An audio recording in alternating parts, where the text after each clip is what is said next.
Hey guys, Coach Ben here, and you are listening to the Benchas. I'm here with Small Arm, Leg Strong, and I just created a Twitter, guys. I got back on the Twitter at Big Benchas. Please give us a follow. And then I saw here, got Small Arm, Leg Strong was one of my first followers. What is your Twitter though? It's different. Big Quad, Tiny Arm. All right, so same shit. Same shit. Different way. Someone took mine. Oh, someone had the small arm Someone leg had strong? small arm That leg is weird strong. because that's a crazy handle. But anyway, guys, we're on the Twitter. Today we're talking about what makes a successful program. Some of the traits of a successful program. And let me tell you right off the bat that it's come from a coach, someone that sells programs as well.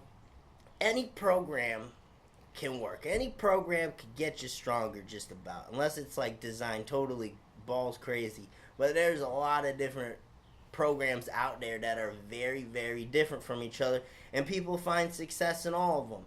Yeah, you could get strong running almost anything, but it's about the effort you put forth, and all those training programs have similar traits, and that's what we want to get at today is what those similar traits are that make those programs successful. Before we get into that, we have two very important questions that came in. We're taking questions on the Instagram Live. This is a little bit of an earlier filming. I mean, you're gonna be listening to this on a Thursday when it comes out, but we're a little in the morning here. We got the early birds up with us, giving us some questions. We're taking programming questions. What do we got, Small Arm? The real key one by Body by Bacon. How often should I program sushi into my diet for maximal bench gains? Now, this is a great question. So, sushi. I'm telling you, every shirted session I do, depends how I want to fit the shirt, but I'm going to have sushi for lunch. If I'm benching at night, sushi for lunch. Before a meet, automatic. Night before, sushi. Recently, I have a very tight bench shirt that I've been working in. I couldn't really do the sushi, unfortunately. But if I'm going to go in, I'm going to go in on at least 5 rolls. So that's a really important question. And anytime you're looking for a big bench, sushi is a must. I've actually put that in articles on Elite FTS before. Then another one by Fishing_lifting. How often should I try for a max? And I think that's a real good question because a lot of people want to go every week. Yeah, absolutely. So, trying for a true bench max, your competition setup, all that.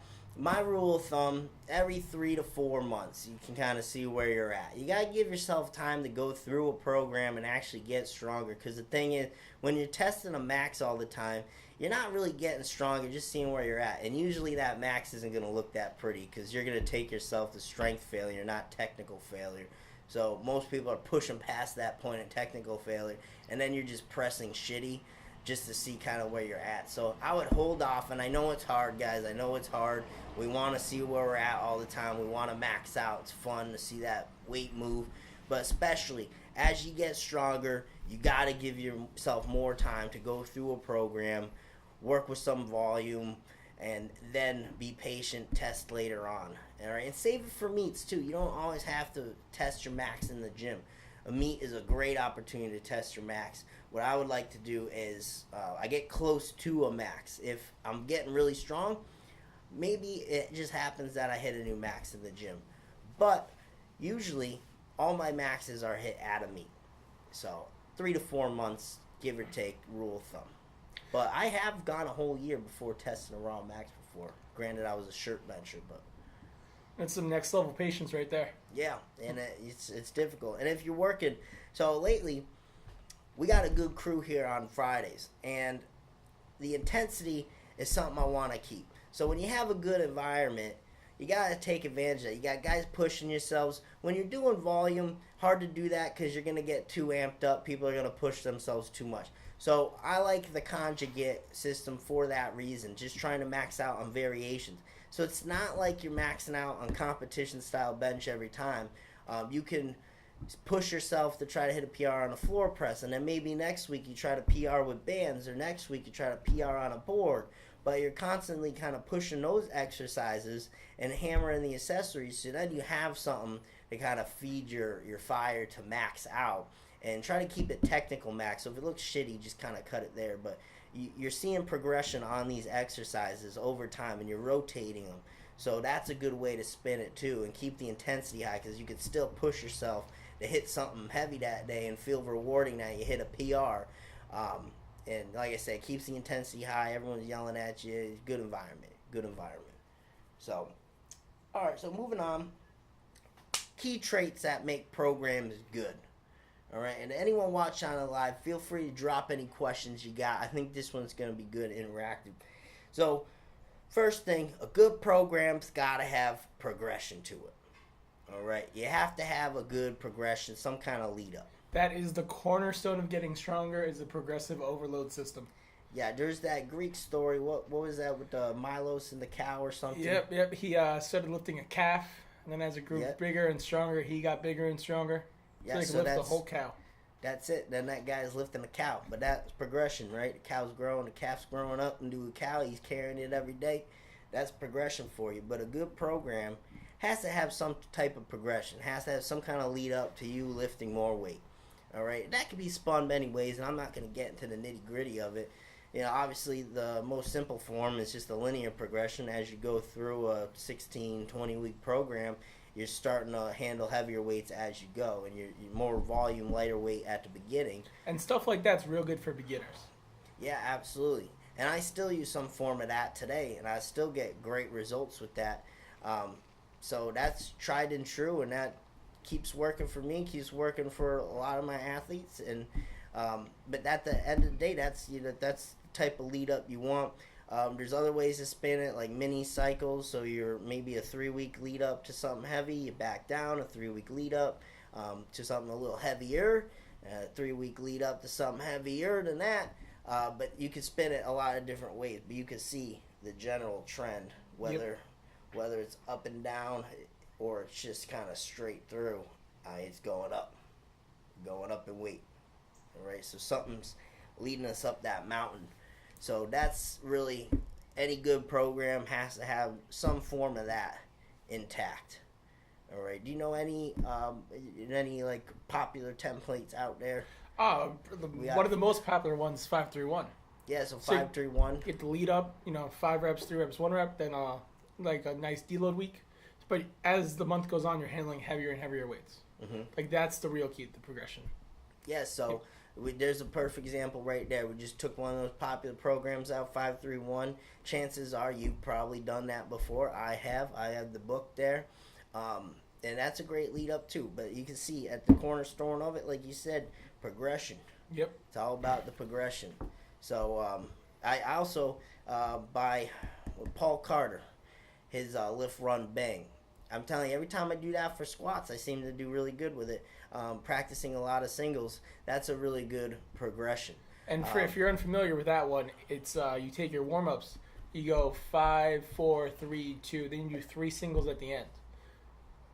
Yeah, and those 3 singles get heavier each week. Yep. And it's like a 12-week lead up. And then after that is a back off set, which is just pause squats usually, I believe. Yeah, some light accessory. I don't do too much with that when I run it. I don't train squats and deads to the extent I used to. I'm focused on the bench. But anytime I do that with my squats, even just the basic lead up, it works really, really well. But even like something like our 6-week program for the bench, that has been getting great results. We just had a guy do a 22-pound PR on that. This is the second time through it. And that same focus. You get a little bit of a lead up. There's a deload in the middle there, and then there's another lead up. 6 weeks, and it's worked very, very well. But it's very simple. It's a small 3-week progression up. You're gonna back down a little, and then you're progressing back up. Hopefully, hitting a real good max at the end. But you can see any of those. We could take them all out. Any good program that you've probably heard of, there's a progression involved with that. Weak points. That's another thing I want to bring up. Weak points. A good program for you is going to be one that attacks everything you suck at. And that's probably going to come down more or less to you putting that into the programming.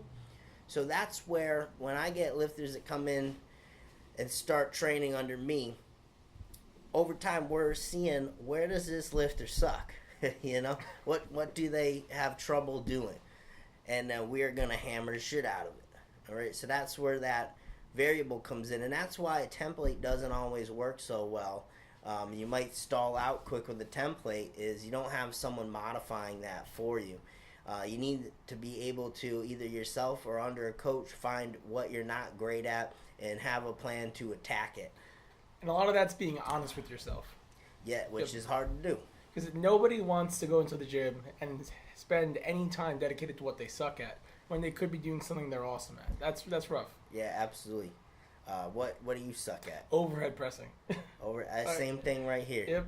And telling you going in there and sucking at overhead press continuously is not that great. It's not that fun. It's not a good time. But hitting a big PR in overhead press, that's a lot of fun. And then seeing the results it carries over into your bench press, that's fun. Then it's a real good time. Yeah, so find stuff you suck at like that. Overhead press, big one for me and for you too. And I've been hammering at this training cycle, hammering that every week. I actually made it the main movement and actually had a big PR on the overhead press. And it keeps on going. So that's finding the weak points is key. For me, I've been throwing in some push press because my overhead press sucks so much it just lets me overload the weight on top.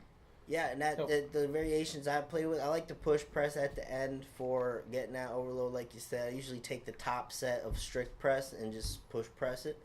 Another variation I've really been liking this cycle, do a little bit of speed overhead. So just like you would on a bench, the speed day, doing like a 12x3, I put chains on it. Just focus on good technique, but explosive pressing. And then what I really like is like a dead press from the pins. So I'll set the pins about shoulder height, and I'll really load that puppy up, and I'll just control it back down to the pin. So I'm pressing dead off the pins. There's no momentum there. It's just strict. You got to find the right groove, strict press it right up, and then control it down. And I've been doing a lot of slow eccentrics too, because as we know, what phase do we break down the most muscle? That eccentric. So controlling the movement is really big too, because we can all heave weight up. Yeah, that's not too hard to do. Use your legs, toss the weight up. But controlling it down, that's another ball game. If I hold weight over my head and just try to hold it there, I'll be shaking like a leaf. You ever try to slow eccentric stuff? I've tried it. It's all the tempo work stuff. It's a bitch. Oh, You'll be shaking. But I also don't have too much core. So I got to work on that a little bit more. Going into another aspect, recovery. That's really huge. A good program will also have program recovery in it. Yeah. Yep. You were saying deloads. 5-3-1 every fourth week is a nice deload. Yes. I always say at the bench clinics I'll do, I tell everyone there's deloads in my jungle. Because you know everyone got that tough attitude. Like, I don't need a deload. There's no deloads in the jungle. No days off kind of thing. Yes. Yep. Deloads in my jungle. My jungle's got different rules. But you have to take that break. You can't push yourself constantly. And it's not even like on that deload that you have to do nothing and sandbag the workout. You just find another way to push yourself, whether it's limited rest in between handling less weight. There's always a way to push yourself and make that workout real intense, but in a different capacity, so that it's not tapping into that fatigue bank. Speaking of deloads, one of the most common things I find with some of my friends, some lifters I'm around, is that they'll switch programs and just get tremendous gains from the new program. But it's not the new program. It's usually they've overreached so far on their old one that they just burnt out. So the lowered volume, lowered intensity on a new program. It's starting to, yeah. Yep. That's what catapults them. Yeah, that's that super compensation principle there. You push yourself to the limit, and then when you back off, it does so much good for you. I see that in the meets. It's really tough. It's tough to get a lifter peaked right for a meet. There's a lot of, it's personal for each person. Each person's so different, and I see it all the time. Some need to handle a little bit more and even closer to the meet. Some need to back off a lot earlier. And everyone can handle different amounts of intensity or volume, and it's tough to really pinpoint it, and it takes a while, so you can't do it in the first training cycle. Sometimes it's not even perfect in the second training cycle, but usually by a third training cycle working with someone, we got it dialed into where we really need to be with that. It's even individual to what lift they're doing too. Because some Yeah. people, they need 2 weeks off of deadlifts. Meanwhile, they can bench heavy the week of. No, you're right. It's really tough. There's a lot of different variables that go into play there, all depending on how a lifter recovers in each movement. So that's a difficult aspect when you're getting towards the meet and you're starting to peak, because it's very easy to kind of burn yourself out or push yourself to the limit. You're starting to get a little joint pain. You're starting to feel a little beat up. But I'll tell you, a week of rest or even 2 weeks kind of deloading a bit does such wonders. I mean, you'll feel ready to go. You'll feel ready to lift a lot of weight. That's what I tell lifters all the time. Why, within the 3 weeks of the meet, even 4 weeks, why would you push these heavy numbers if you're feeling real beat up and then come in feeling shitty? Versus if you take that time off, you're going to come in feeling 100%. You're going to crush something. You're not going to get much stronger within the 2 week, 3 week lead up to a meet. Yeah. All you're going to do is potentially hinder yourself for that meet. Yeah, you're not going to get any stronger. You're going to burn yourself out, like you said. So that's what drives me nuts when lifters won't communicate that with me. I understand it. Guys don't want to feel like they're backing off, but I always try to explain it's important to have that feedback. I'll need that feedback from a lifter. Hey, it's a little bit too much to handle. I'm starting to feel beat up. That feedback is really, really important and key and very timely, and you need to back off at the right time. So always feel open to communicating that. Everyone's a little bit different. So maybe you're feeling a lot beat up near the meet. Feel free to tell your coach, be like, hey, I think I need a little back off, because I'm sure they'll appreciate that information. Really, really important that you have proper recovery, and you can see that in any program. It's 5-3-1, you got that week 4 deload. Challenge, another one that I want to bring up about these programs. At the end of the day, they're challenging you. All right, you should feel like at the end of the week you went through something tough. There is no change you can get anywhere without a challenge.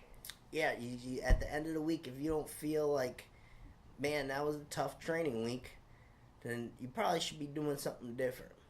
All right, the workout should be challenging. You should have some level of having to push yourself. The end of the week, you should be like, damn, that was a tough training week. But that's a really important component to a good program too, is a challenge. It doesn't always have to be weight-wise. Whether it's rest between sets or anything, the amount of volume, even if it's light. You look at a program like Shako, which I did my very first meet ever. I did Shako. It's not high intensity at all. I think the highest I worked up was like 80%. It was crazy. It's just almost daily. Yeah, it's a lot of volume within the session too. I was in the gym, say 2-3 hours sometimes, because you're starting off with the bench. You're going over to squat. There you are, back over at the bench. All right, then you're doing accessory work. So it's just a lot within the session. It was like 4 sessions a week, which is manageable and allows you to have the recovery. And it wasn't that the weight was heavy. It's just you're doing a lot of it and a lot of setups and a lot of all that. So that's how that program challenged you. But they're all different, as you see. They're all different. I mean, I ran a squat every day program. That was for 2-3 months. I was beat. Yeah. Just big complex Yeah, but movement. it probably helped you out, right? It's huge. See, that's the thing too. People don't understand. You could do these things too every day if you wanted to. It's That's just what I say. varying the intensity that you do it every day. All about the recovery, varying the intensity. I even said one bench clinic, I went through a full thing. I was like, you could bench every single day if you wanted to. It's about how you vary the intensity. You think about someone who has a manual labor job. They're lifting every day, and they're not taking a break. All right, that's tough to do, but it can be done. You adapt to it. You always can adapt to what you're doing. All right, so think of it that way. You can bench every day if you wanted. You can squat every day if you wanted to. I don't recommend, especially if you're combining lifts, because that's very hard to manage the recovery. But if you have different intensities, sure you can. So one day, I might have a heavy volume session on a Monday. On Wednesday, all I might do is do a few sets of bamboo bar bench, sets of 20. I'm getting some work in, but that's not beating me up. If anything, that's setting me up in a better position for when I bench heavy on Friday. Intensity and frequency should be inversely related. So as one goes up, the other one should go down. Yeah. But what nobody wants to think about is that lifting itself is a skill, and doing it more often will help you refine that skill. Yeah, absolutely. That's pretty much the cornerstone of Shaco. Is you're doing so much of the work and practicing the movement perfect every time that you're gonna get good results from it. I remember I was benching. I think my max was somewhere probably around 275. I don't think I did too much more than that. Maybe 280. I did the whole 11-week lead up, and I wasn't handling over maybe 250 at all, 245, something like that. And I'm like, all right, well, I'm trying to take freaking 300 at this meet. Let's see what happens. And I hit it, so it worked out really great. But that's sometimes all you need is less volume. I have a few guys who lift quite a bit of weight, substantial weight raw, and they don't always need the intensity too much. You can see they burn out quick if they get too much of the intensity. Sometimes it's just staying lighter, doing the reps, practicing the movement, and in turn that's going to get you stronger and trying to push certain weight. But everyone's so individual that you got to really be pinpoint with it. And as you get more advanced, usually you can't push that intensity every week, week in, week out. Because, you know, the stress on your body from benching 200 pounds, if your max is 225, is way different if your max is 500 and you're benching 475. Yeah. No, you're right. You're right. We're taking questions here on Instagram Live. All right, so make sure sending in your questions. If you're not following us on Instagram, please do. At Big Benchas, got fabulous content on the Instagram. We just made the Twitter, so follow us there too. And then, of course, if you're not already watching on YouTube, you can follow us at Big Bench on YouTube. That's where all the full-length videos are, guys. Your Instagram snippets, YouTube full videos. So this next one you brought up that you wanted to talk about, specificity. Oh, specificity is huge. So your program should tailor, this is the most common sense thing, your program should tailor to what you're aiming for. So like if you want a big bench, you should be benching multiple times a week. If you're trying to get good for football, if you're a wide receiver, you're not going to do drills with the linemen. Yeah, no, you're right. That's a huge one, and I'm glad you put that in there. You got to train specific to what you want to do. So, for example, when I was going through a training cycle, I wanted to hit the 700-pound bench. There was a lot of process in the lead up to that. Like, you got to know you're capable of that first off, if that goal is realistic. But then your training has to reflect what you're trying to do. So, I knew what I wanted to take at the meet is 635, 675, 700. So, every single training session, I was handling that weight in my hands. That's as specific as you get. In the shirt, 635, I would take it to the chest, or I'd take it to some boards, 675, and then I would take 700. But consistently, every single time I was in the shirt, I was handling that exact weight. All right? So, very important that you stay specific with what you're trying to do. So, you can see right there, it was exact weight.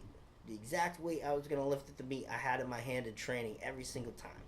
All right? There was no surprises at the meet. It was the same thing. It was the same weight. I'm just doing it to the chest.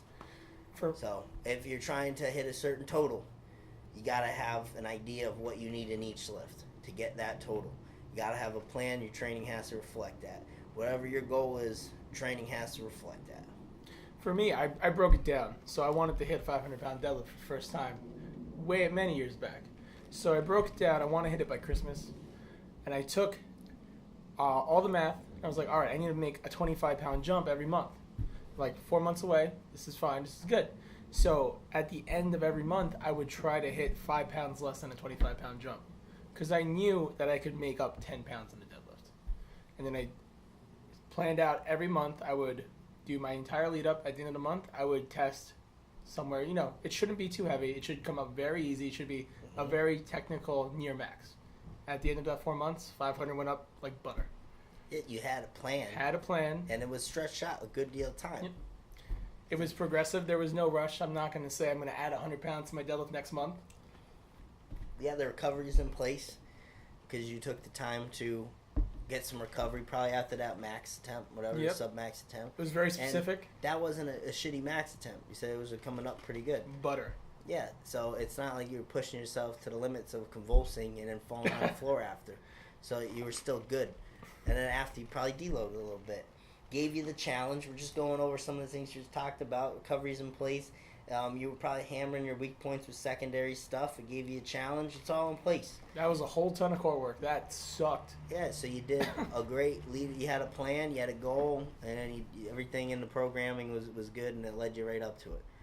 That's what you guys got to do. And even so, too, specificity in terms of making sure you're doing the movements as you be doing them at the meet. So a lot of people will train with different variations or different bar types, and staying specific to what you do at the meet is really important. So I know a lot of guys, especially when they get into like trying to follow what Westside does or whatnot, but they're like a raw lifter and they're doing all these crazy box squats or they're doing bands.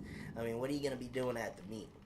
You know, you don't have a box, you don't have any bands, you're not an equipped lifter, so just train how you would train at the meet, and you'll be good. That's specificity. In football, it's practice how you play.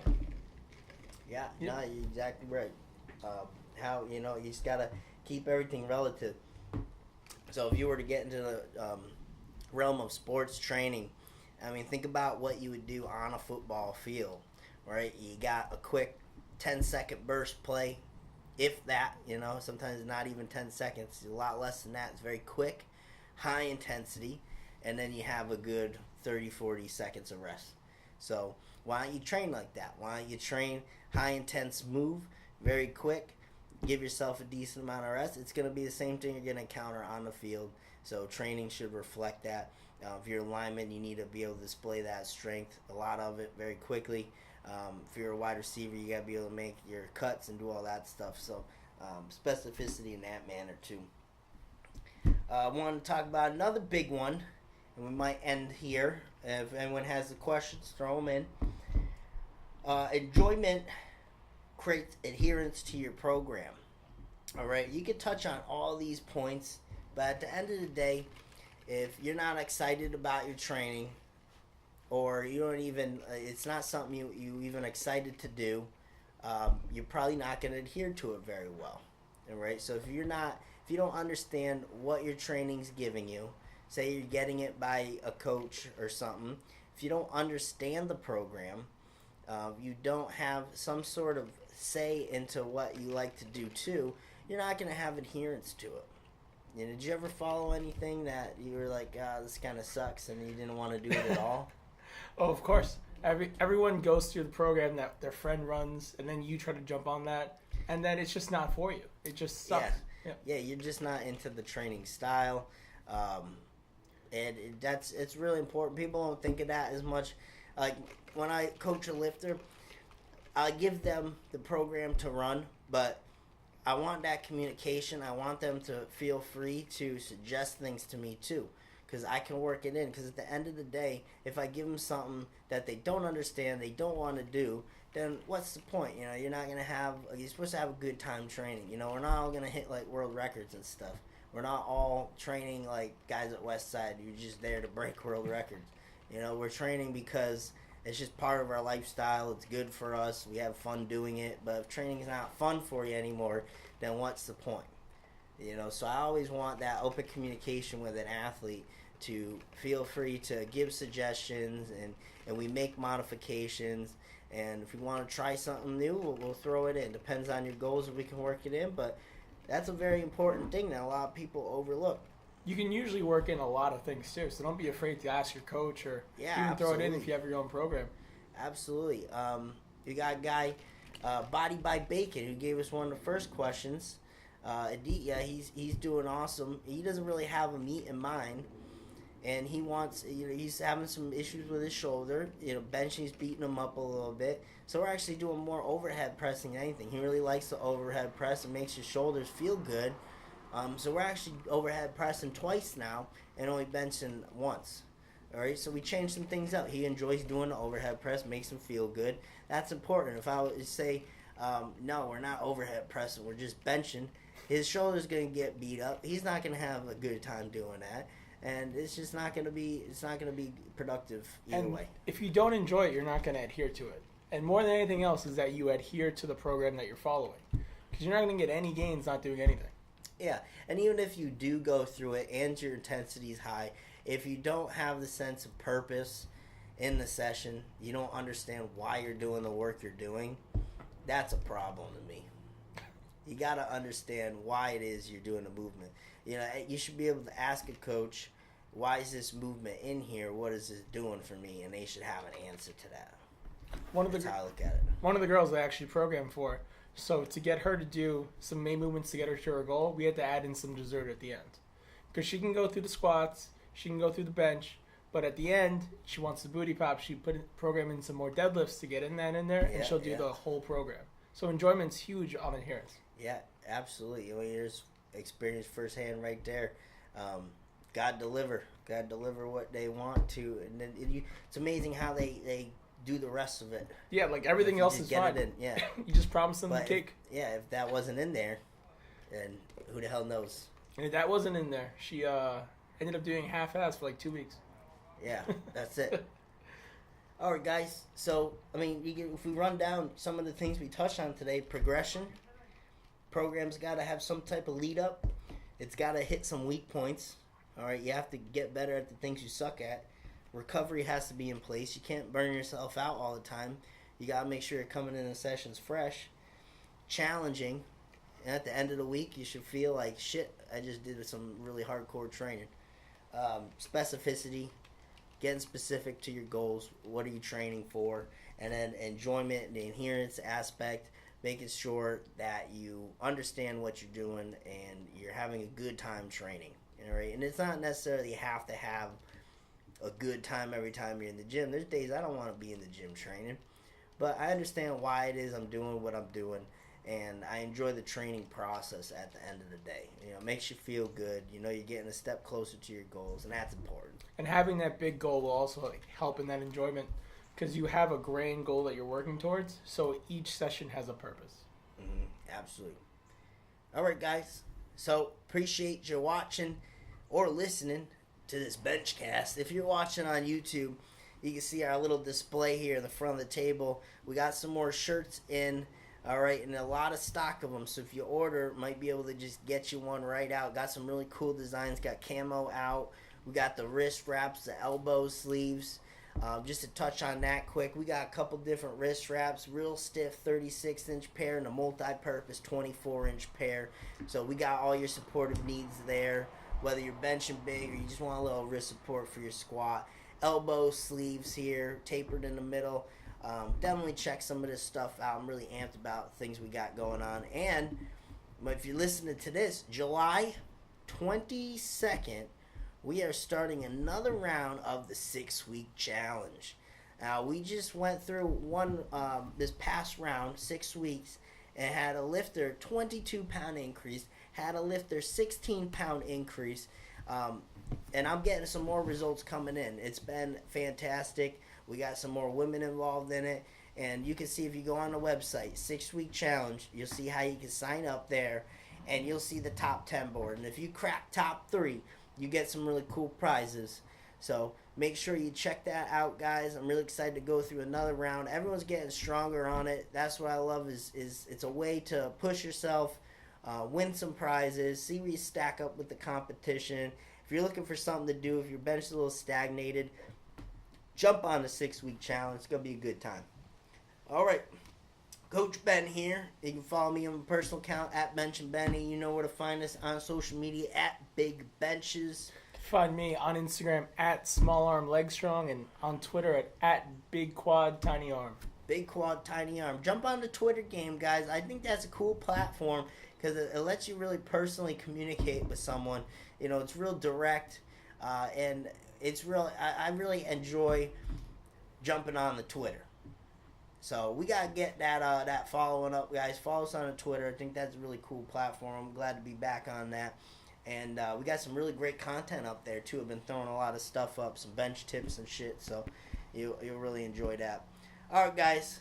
Coach Ben here, and you have been listening to the Benchcast.